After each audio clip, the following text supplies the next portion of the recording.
Good morning and happy Friday, folks. It's the MeanGene Show streaming live here on podbean.com. April Fool's Day, by the way, April 1st, 2022. The month of March is no more. It left us yesterday. We are into a new month. And unfortunately, I don't have any April Fool's jokes. I mean, this is, hey, it's serious business. A lot of stuff going on in the world of sports to talk about. NFL, NIT Championship last night. NBA action last night, crazy NBA action last night between the Brooklyn Nets and the Milwaukee Bucks. We'll talk about that, of course. We'll talk about the NFL, more free agent signings that are happening all over the place.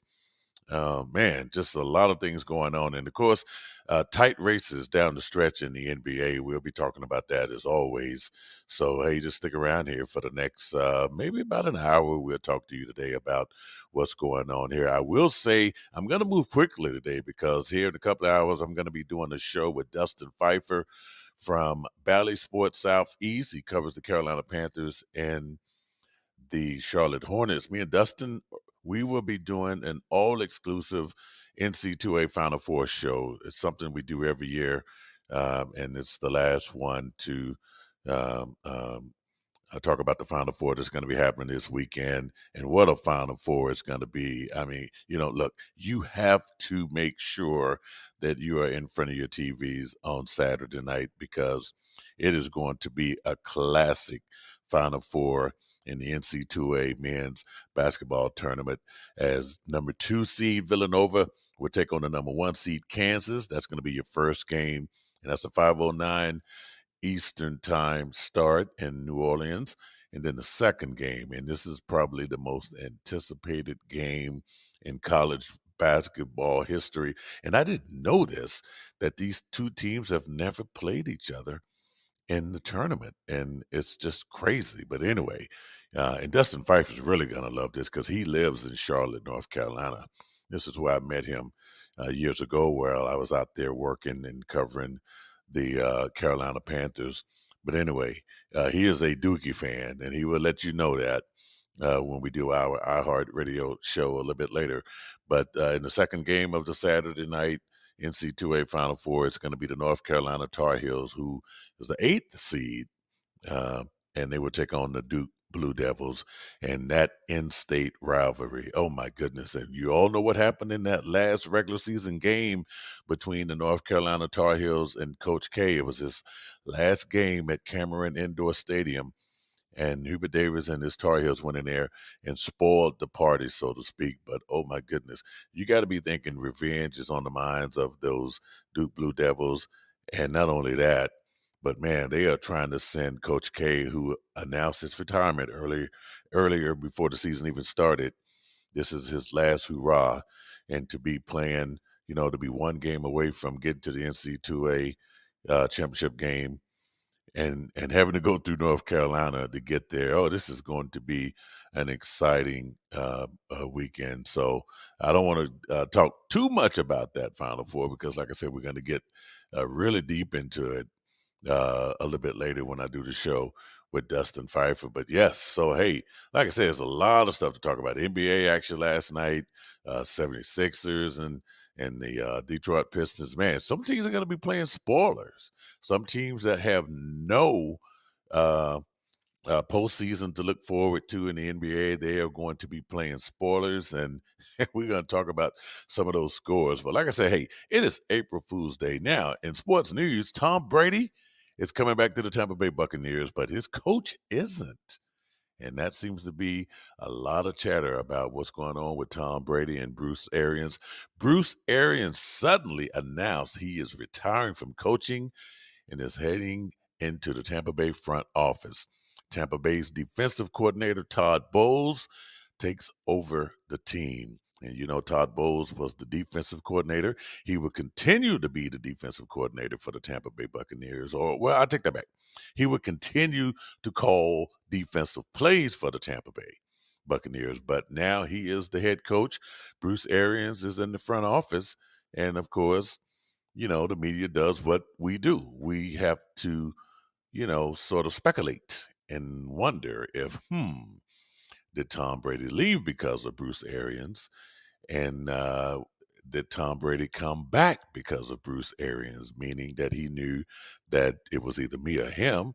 And did Bruce Arians decide to move to the front office because there was a rift between him and Tom Brady? So we will find out. And of course, both guys are denying it. Tom Brady showed up at the press conference yesterday. And of course, that could have been, by design. But anyway, hey, Bruce Arians, I like the guy.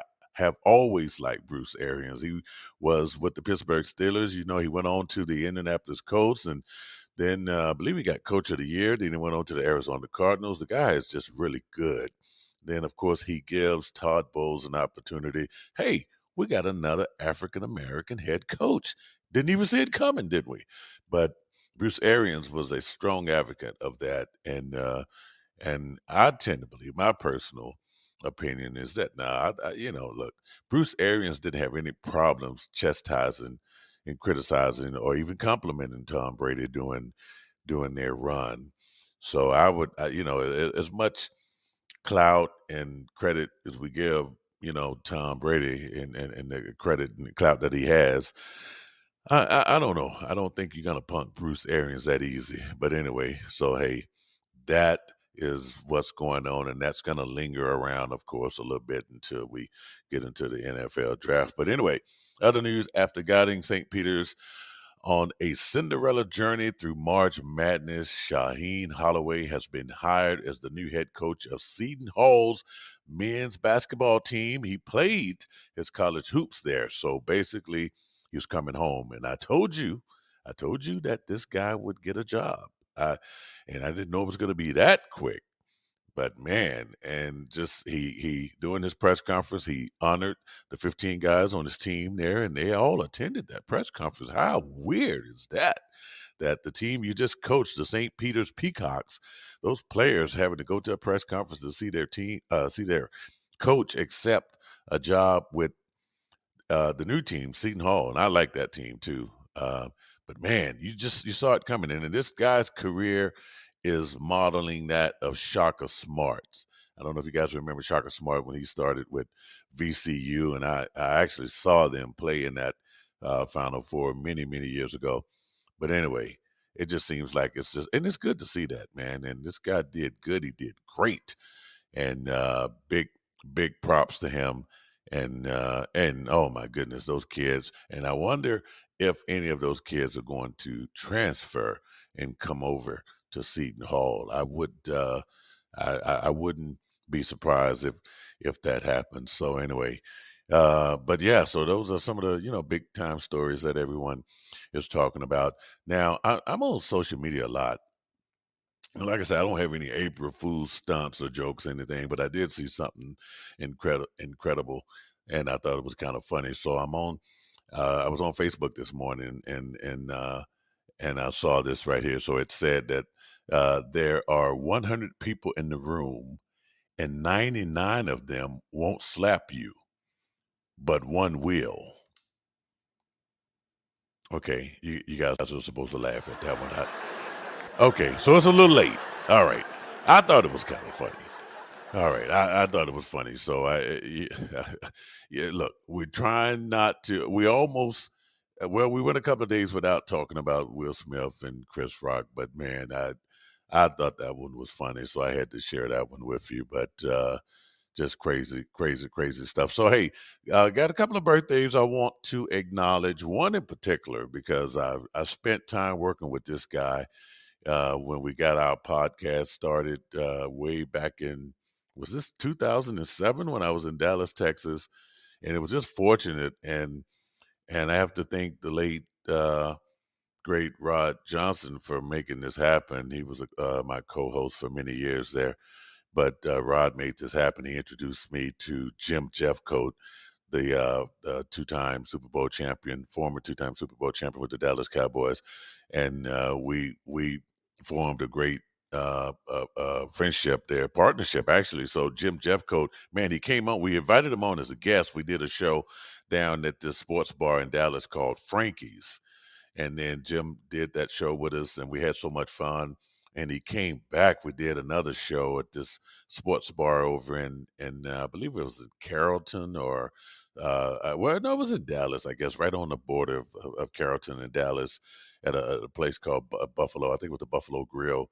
So anyway, Jim Jeffcoat would come there and just do the show with us. He made time out of his schedule to come and do a show with us once a week. So he was actually a co-host. So I got a chance to work with a former two-time Super Bowl champion from the Dallas Cowboys, Jim Jeffcoat. Well, today is his birthday. All right, happy birthday, Jim Jeffcoat. He's 61 years old today, and I've had him on the show a couple of times over the years, and we've talked about the Dallas Cowboys and expectations and just football in general. A real good guy, and I believe Jim is still up there in the Dallas area, and I know he actually did some coaching in college football. I think he was with Colorado at one time. But man, happy birthday, Jim Jeffcoat. And NBA analyst Mark Jackson, 57 years old today. Happy birthday, Mark Jackson. I didn't know Mark Jackson was 1 year younger than myself, but Mark Jackson is 57. So this has nothing to do with sports whatsoever, but it's something that I want to mention. On this date, April 1st, 1778, a guy named Oliver Pollock, he was a New Orleans businessman. He created the dollar symbol. You ever thought about that? Anybody ever wonder where the dollar symbol came from? Well, I didn't, but I did, in my research, thought this was quite interesting. And the fact that it was on this date in 1778, which none of us was born. Okay. I didn't know. I thought the dollar symbol was created in the 1900s, but anyway, I was wrong. So anyway, um, but the fact that Oliver Pollock created the dollar symbol, pretty much the greatest thing ever created with absolute minimal effort, right? I mean, how much effort did it take to create a dollar symbol? Now, did you ever wonder in creating the dollar symbol, why didn't he just go with the letter D, maybe? Maybe he was a lousy speller. I don't know. But anyway, why didn't he just go with, and talking about selling an idea, a symbol using an S for a word that doesn't even have an S in it? That's even incredible. So a lot of people said it didn't make sense, and they were right. And finally, there was something to put above the 4 when you hit the shift on the keyboard. How about that, huh? Because we all have to do that when we are trying to do that dollar thing. And I tell you, it's still relevant to this day. So anyway, something you did not know. Thought I would share that with you. Okay, Xavier wins the NIT Championship in New York City over Texas A&M. I'll talk about that a little bit later. And then something else I found last night because, I'm watching my tripod, as I call it, up in my boom boom room, media room. So I'm watching the NBA. I'm watching the college basketball, slam dunk, and 3-point contest. That happens in New Orleans. It always happens a couple of days before the Final Four, which is incredible. But and it's the first time I've ever watched it, actually. So I got a chance to watch that. So we talk about that a little bit. And you know what, though? Um, at some point in time, there will be a women's slam dunk contest in this college thing. I see it coming. I really do. I see it. I just believe me. And when it happens, I want front row seats to it because there are enough women that played college basketball, even high school basketball, that can slam dunk. So, and just imagine a dunk show now. They may not do the most creative dunks like the guys, but the fact that they can dunk now, I think we're not far away from seeing that. And come on, fellas, you cannot tell me that you would not pay to see women slam dunk. I don't, it would just be incredible. But anyway, the fact that the NC2A has a separate 3-point contest, including the women's, I think that's incredible. And so I did have a chance to watch that last night, amongst everything else I was trying to watch. But hey, Bobby Wagner is no longer a free agent. We talked about him a couple of days ago, early on in the week, that he was still out there.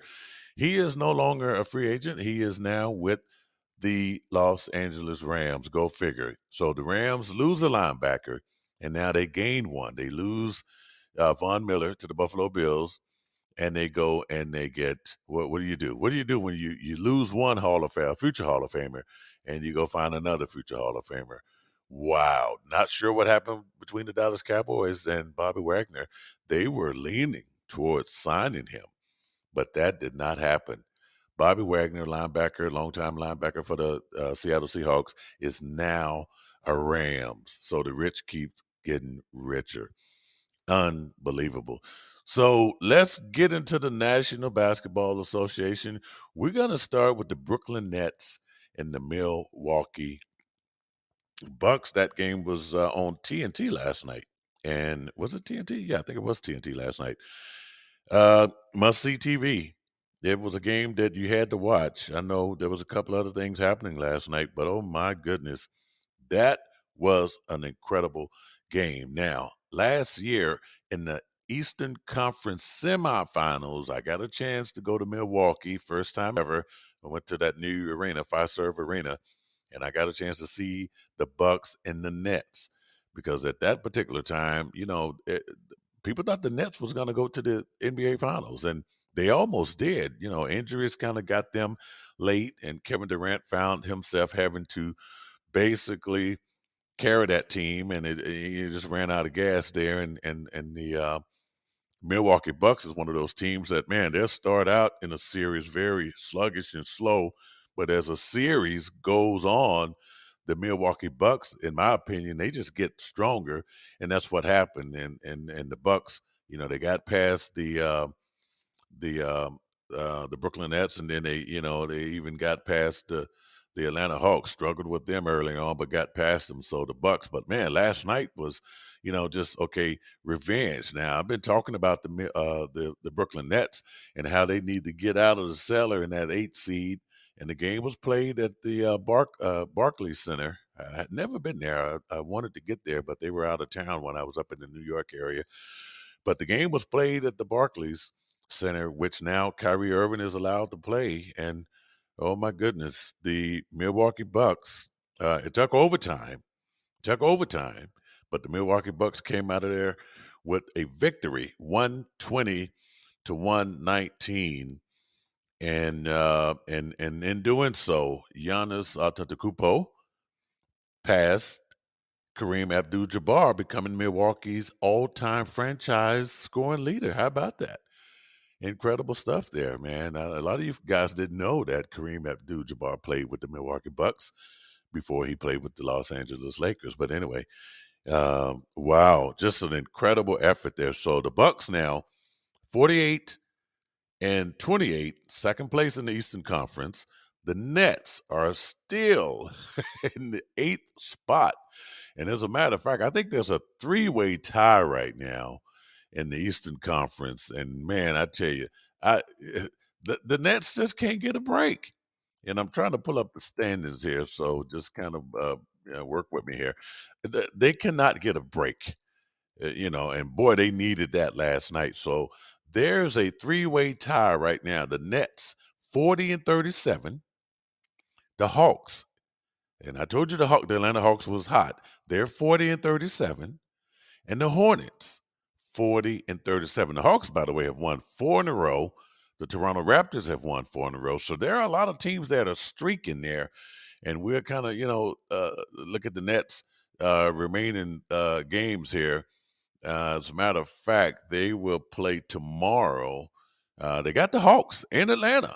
So, woohoo, man, imagine they could drop to the 10th spot if they lose. Now they do come back home on Tuesday to take on the Houston Rockets, which should be a win. I mean, definitely a win for them. The Rockets are 20 and 57. Good Lord, but man, it's getting tight. And I've been warning you. I've been telling you about this. I've been telling you that this is happening. This was going to happen here. The Nets, who I think are going to be in the playoffs, but man, they are really making things interesting for their fans. and just the NBA in general. The fact that they could go from where they are right now in the 8th spot because of by virtue of the tiebreaker, so to speak. They are the 8th seed right now, but the play-in tournament there, and they could fall. They could fall to the 10th. They wouldn't fall any farther than the 10th, which won't really matter because of the play-in tournament. So either way, I think they're going to be in there. They're going to be in there. So, but it's just amazing to see, and the Hawks are just red hot right now, and just crazy. But the game last night just had everything, man. Kevin Durant once again just trying to do it all, and basically was doing it all. They didn't get a big effort from Andre Drummond, who for the last couple of days or weeks, Andre Drummond has been putting up almost a double-double. They didn't get much out of him last night, 4 points and 10 rebounds. They got the 10 rebounds. Kyrie Irving, 25 points. Brown, 23 points. Seth Curry, 16 points. Kevin Durant, 26 points. So, the scoring was there, but it was just trying to stop the Milwaukee Bucks, man. Giannis was just making clutch shot after clutch shot. And I don't care how many times you face Giannis in the East or in your division or whatever, you just can't stop him. In 39 minutes of play, he put up 44 points and 14 rebounds. Now, I know the game went into overtime too, but still, he only played 39 minutes and the game went into overtime. Okay, so you got extra 5 minutes there, and there's just no stopping this guy. And now Wesley Matthews, they got a lot of production from the bench last night, and now you're looking at the Milwaukee Bucks. They are just strong as ever right now down the stretch. They are healthy as ever down the stretch, and that's something that you really have to pay attention to. And right now, and they actually did clinch a playoff berth last night. So only 3 teams in the East so far has clinched a playoff berth, and that is the Miami Heat, the Milwaukee Bucks, and the Boston Celtics. So the Bucks are winners of 2 in a row now.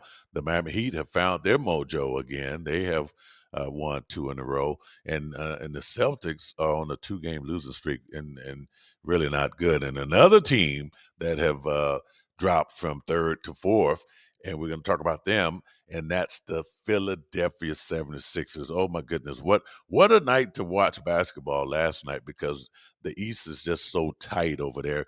But man, you the Philadelphia 76ers, you know what's going on in your Eastern Conference.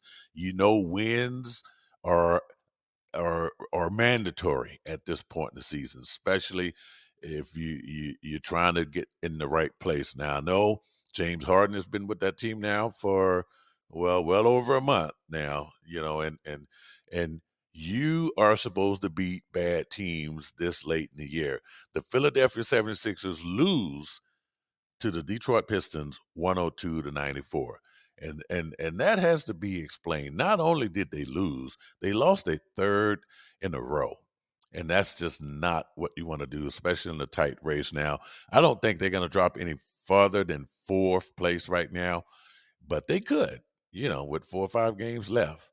They could. So they lose last night. Joel Embiid seems like he was the only one that showed up last night. 37 points, 15 rebounds, 3 assists.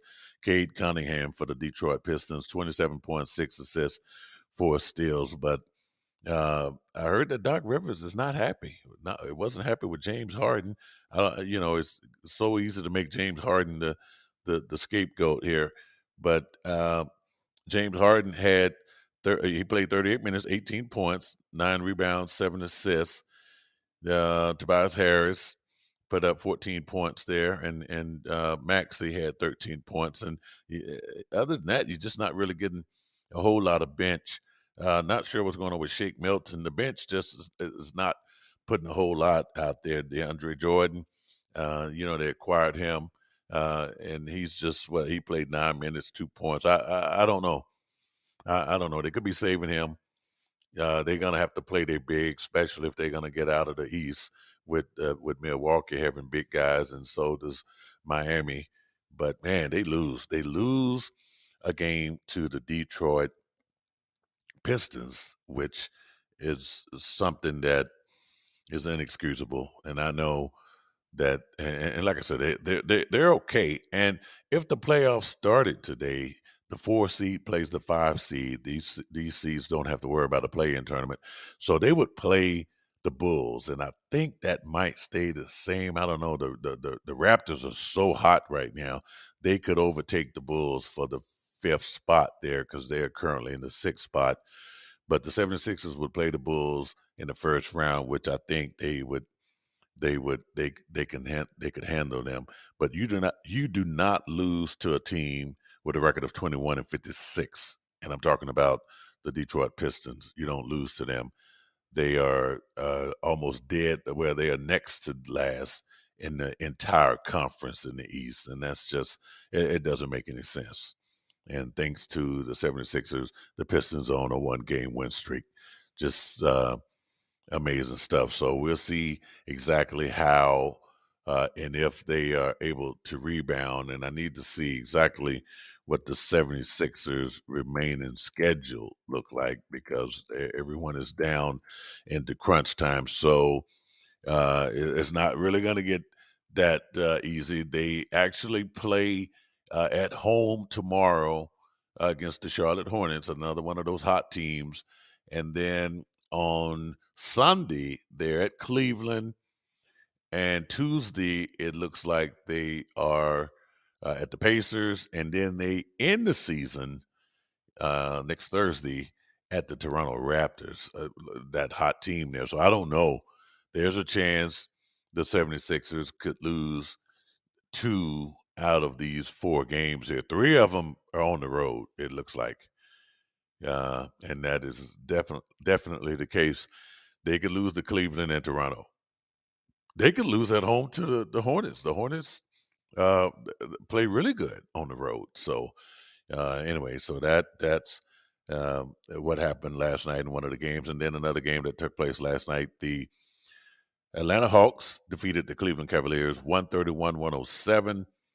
Trae Young, 30 points, 9 assists, and 2 rebounds. Osman for Cleveland put up 21 points and 6 rebounds.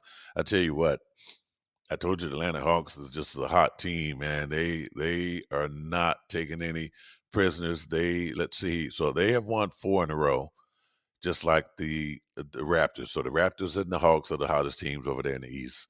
And you know, I tell you what, because it would be disappointing for the Hawks, who made it all the way to the Eastern Conference Finals last year, not to make the playoffs. So right now they're probably going to be a play-in. They could actually end up getting the 8th spot, or the 7th spot. But I think they are in. Now, what's going to be interesting to see, somebody's going to miss out. Somebody between the Nets, the Hawks, and the Hornets are going to miss out. All 3 of them can't get in. Okay, so and they all are playing great basketball.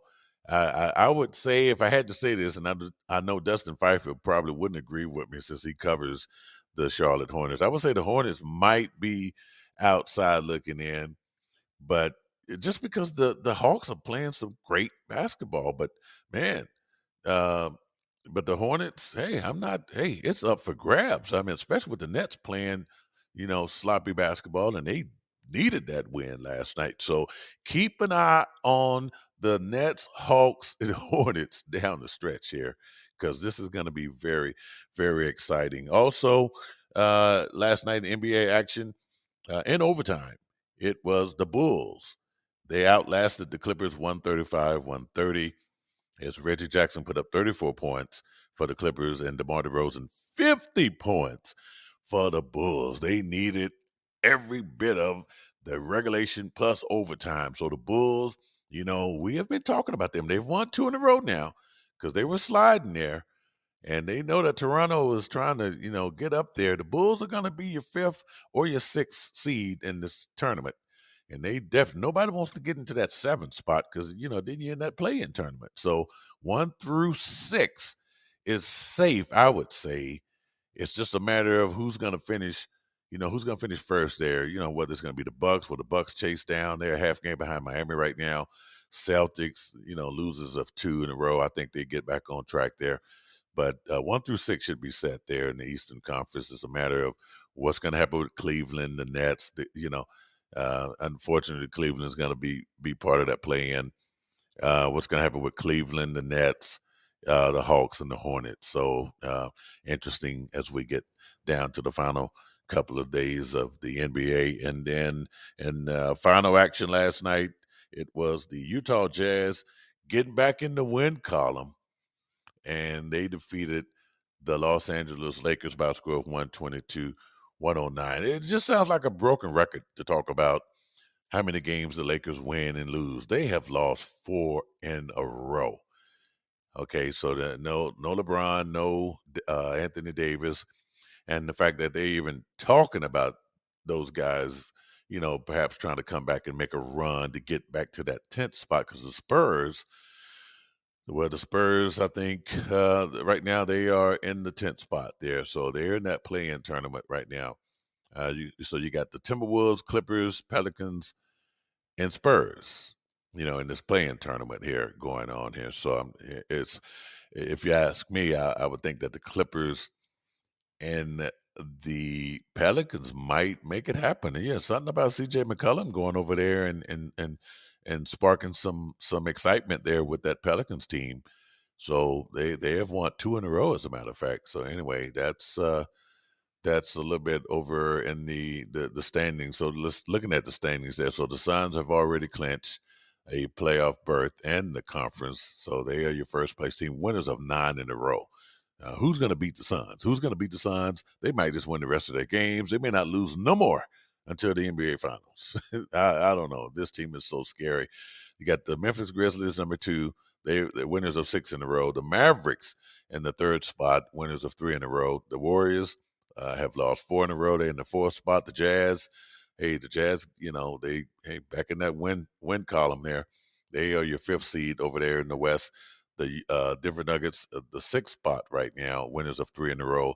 The Timberwolves, even though they have lost 2 in a row, it has not impacted them in the standings whatsoever, because they still have a 3.5, let's just call it 4-game lead over the Clippers. But unfortunately, though, they will be part of that play-in tournament. And, with losing 2 in a row, you just don't want to take a chance there. I still see them being in the NBA playoffs when they start week after next. But at the same time, man, you just want to be playing your best basketball this late when you get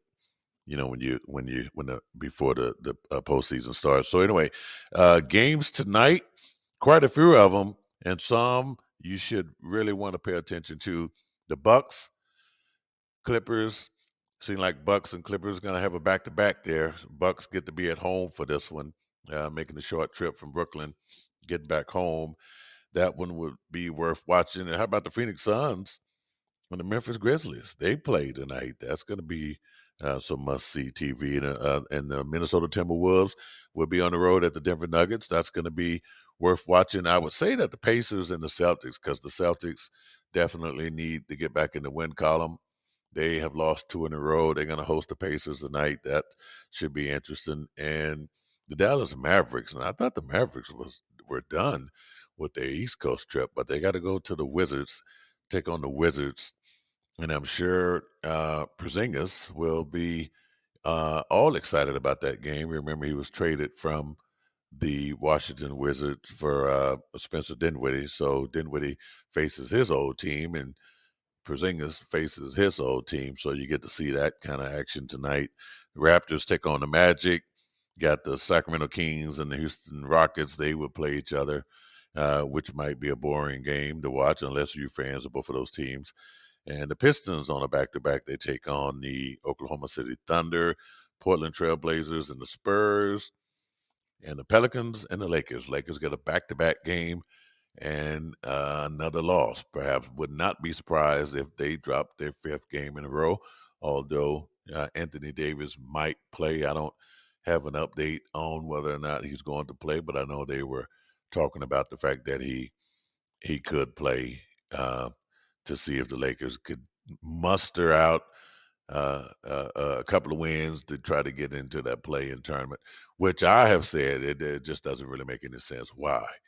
Why prolong what everyone knows is going to happen. There's no way this team is going to get hot enough to beat anybody.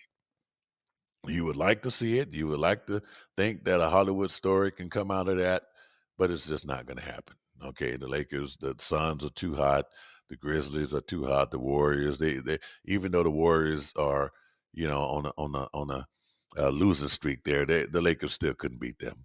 And they haven't got it together all year. What makes you think that they all of a sudden are going to eat a can of spinach and find a way to win? It's just not going to happen. But anyway, so that's the NBA, and of course, we'll talk about some of the games coming up on the weekend here before we close the show. But moving along, getting past the NBA, the NC2A NIT Championship took place last night, and man, and I've been talking about this a lot. I know NIT is hard to cover, especially when it first starts, because there's so many games, because and then it's competing with the big dance, the NC2A tournament. But man, these two teams that played in the NIT championship game last night, and I haven't been the only one praising them and talking about them, because both of those teams, the Xavier Musketeers, Texas A&M Aggies, both of them should have been in the NC2A tournament, because they just played so well, and it was just so appropriate that they met up in Madison Square Garden for the NIT championship. Xavier squeaks by. Oh boy, did they ever squeak by, with a 73-72 win for the championship. And man, it was just great to see. Somebody had to lose that game, and Jack Noonge out there, Noonge, I hope I'm saying his name right. Something tells me I'm not, but he made a go-ahead basket with 3.1 seconds left, and it was not an easy shot. It was sort of like a hook bank shot, and I don't know if he called bank or not, but it definitely it went in there. It was a crazy shot, man. I don't even think he thought it was going in, but it did, and they got the win. And Xavier, wow, got the win. Now you know that Sean Miller, the former coach of Arizona, is now is going to be the head coach of Xavier. So he was, sort of looking there as that happened. And of course, Jonas Hayes. You remember Jonas Hayes and Jarvis Hayes, the twins there that played? Jarvis played in the NBA, but Jonas, his twin brother, he was the interim coach there for the Musketeers after they fired their coach, Coach Steele. But anyway, now questions are, well, what's going to happen? Sean Miller, the new coming coach, says that Jonas Hayes has a spot on his coaching staff if he wants it. But I don't think so. I think Jonas Hayes is going to get a job somewhere else. There are a couple of head coaching vacancies in the NC2A Division I ranks, and it may not be your top tier jobs. I believe Georgia State is perhaps one of those schools. I know there's a couple of schools out there that are still looking for a head coach, and I think this man deserves, especially under who fires a coach right when they're still playing basketball. Just amazing. So Jonas Hayes had to go in and pick these guys up, get their emotions up, get their energy back up, and play in the NIT, which is not a preferred tournament to be playing in, but he wins the dang thing, and now he doesn't need to be an assistant coach, and he shouldn't be. And I think he's going to get a head coaching job, and he's going to get one, pretty soon. He probably would have got the Seton Hall job if Shaheen Holloway, did have ties already uh, to Seton Hall. And then, of course, now Jonas Hayes played his college basketball at Georgia, which, Georgia also has an opening on their coaching staff, but it's an assistant coach. The man shouldn't be an assistant. I'm going to say it again. He has won a championship. Anytime you have your 15 minutes of fame and you do well with it, and he did, in light of all the obstacles, players have allegiance to coaches, and I'm sure Coach Steele, those players, well, we lose our coach, he's fired, and then we get invited to the NIT. We didn't make the big dance, and Jonas Hayes had to pick up the pieces, and he did. So congratulations to the Xavier Musketeers and Coach Hayes. I cannot wait to talk about your next head coaching position, which I think is going to happen pretty soon. I guarantee it'll probably happen by next week. We'll be talking about Jonas Hayes is going to be a head coach of some Division I school that has a current opening. But Texas A&M, man, that was tough. To see you guys lose too, because you guys played so well in the SEC tournament prior to the big dance. But man, somebody had to lose that game. I know it was in Quentin Jackson, 23 points last night for Texas A&M. But man, you guys, both of those teams, just great. You just knew that they were going to be the last two standing in that NIT tournament, just like I told you they would, and they didn't disappoint. The game went all the way down to the wire, and big win there. So I told you also. After watching that, I had a chance to watch the NCAA Final Four 3-point and slam dunk competition, which quite interesting. Never seen that before. I know it always exists. Even when I'm in or at the Final Four, I have never attended those events. But I did have a chance to watch it last night and was quite impressed, actually. It took place down there in New Orleans. And I was, really happy to see. 'Cause first, they had the shootout, and then they had a 3-point championship. They had a women's 3-point championship, which was incredible. And of course, they had the battle of the champions, and then of course the slam dunk contest, which just great stuff. And I said earlier that at some point in time, we're going to see women's slam dunk contest. It's going to happen. If it's not going to happen, it should happen at the NBA level.